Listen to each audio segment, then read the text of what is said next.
This channel is supported by TrueFire. TrueFire is an online library of lessons from some of my favourite players. There's thousands of lessons on there. You can use the promo code JNC40 to get 40% off of any of their courses.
Right, I'm just gearing up to set up my Helix preset for tomorrow. I've got a gig.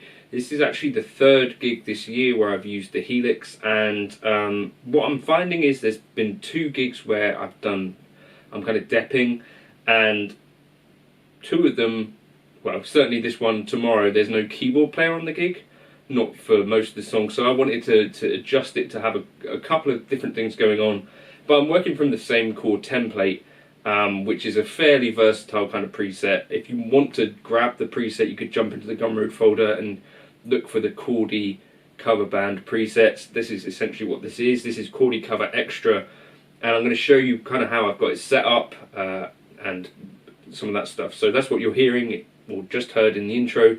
It's what you're about to hear in the video. I'm going to show you through it, and that's a place you can grab it. Hopefully this is very useful.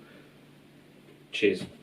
Okay, let's just take a look at this. So, for me personally, this is the way I like to gig. I've got my rhythm, lead, clean, and a dotted, and stomps at the top. To get into this particular view, you go into global settings, and you'll see in foot switches, preset mode I've got set to stomp/snap, 10 switches. And the only other thing that might be worth knowing is that I've got it set to be snapshot, edit, discard rather than recall. What that means is that if I put any of these stomps on during the gig, that they get kicked back off when they should. So for instance, if I was in rhythm mode and I turned on a flanger, when I come back to there, grey flanger is no longer on, because I might make adjustments to my snapshots through the gig. This little red camera here means that that is turned on. So snapshot edits are discarded as I switch snapshots, if that makes sense. Another thing to mention is that I like to keep a bunch free up here, where, for instance, I might add additional stomps throughout a gig, or not throughout a gig, but for a gig.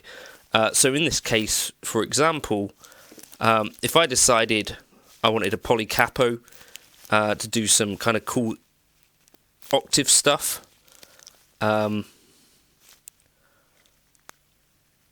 could do this sort of thing, and this may even be something I put here. So what I would do, get your stomp ready, then bypass it, press action, copy block, action, clear block, then action, paste block, and then it will be pasted bypass, so you don't make unwanted adjustments to every snapshot. That's kind of the quickest way to do that. I think I learned that from Steve Stalacci.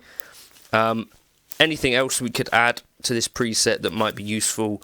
If I think of something for this particular gig, I will let you know. Right, so as I say, rhythm tone. It's kind of like all of this stuff is designed to sound not super unpleasant in ear.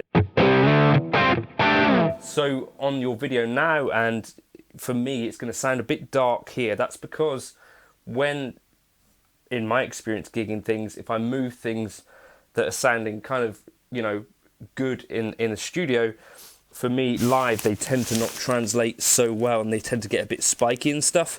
So you can see here this high cut is down at 3.3 kilohertz. That's something that you might want to adjust depending on your guitar and stuff. Another block that you might want to adjust is this block here, the red squeeze. You might want to, you know, tame that or whatever. If I want more chunk for my rhythm tone, so particularly tomorrow there'll be some more rocky moments, I've got the Hedgehog D9.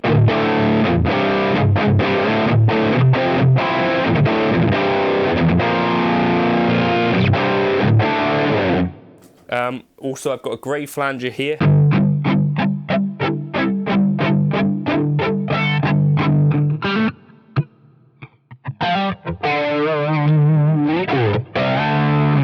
To do that kind of thing, and if I press stomp, I've got these other options underneath.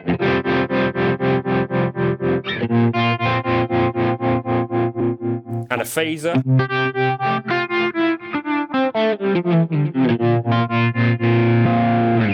I'm not expecting necessarily to use that a ton on the gig, as well as a digital delay. Okay, and then so my clean.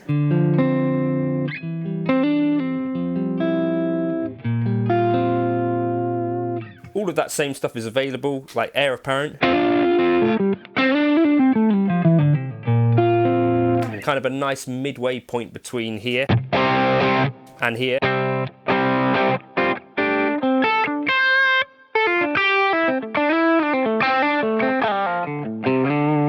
If I don't want full on chunk.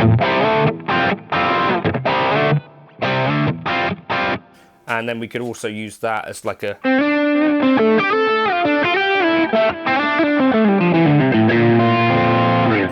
another kind of thing if we turn on the SD9 with that. Dotted kind of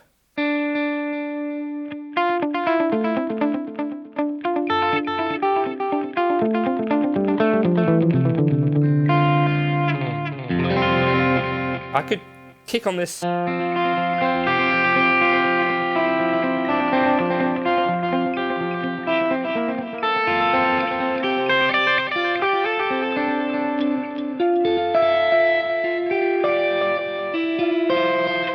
As I said, there's not a keyboard player on this gig, so I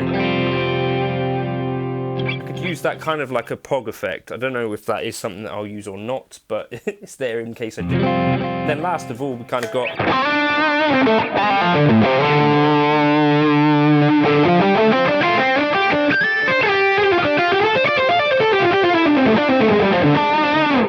I could use that poly capo to sort of give the illusion as well of like a kind of tracked solo.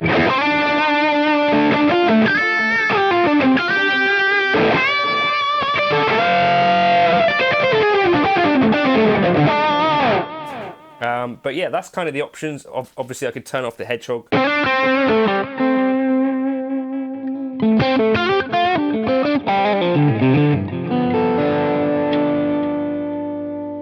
One other thing that I think I might want for the gig is, and I'm going to put it first in the chain, I think, possibly, where are wah pedals? I use them so infrequently that I don't even know where the wah pedal would be. Is it modulation, dynamics? It's in the wah pedal section. Should have known that. Let's go with throaty. And as I said, first step, oh, we don't need to bypass it for this. Right, so if I then press save, then I think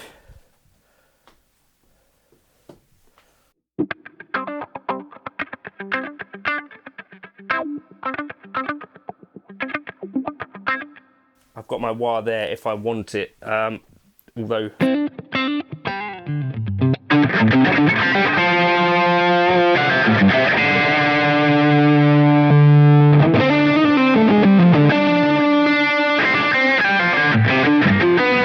I just need to make sure that it's doing the right things in the right snapshots.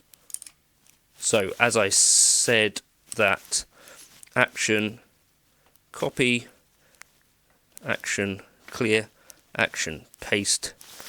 Hopefully now it will be bypassed in all of the right places. So it's bypassed by default. I want to be on my clean, and then as I'm playing, I can kick on the wah if I want.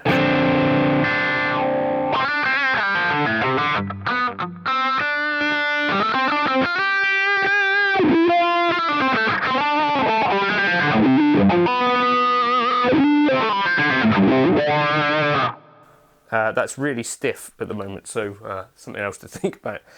So yeah, that's the preset, Cordy Cover Extra. I think that's going to cover me for tomorrow, and that'll be in the Cordy Cover Band presets folder if you want. There's a few presets in there now, just based on things that I'm actually using live, and I'm going to use the Fender FR12 out of the headphone output here, so I've got a separate control for that. That's how I'm doing things. Cheers for stopping by.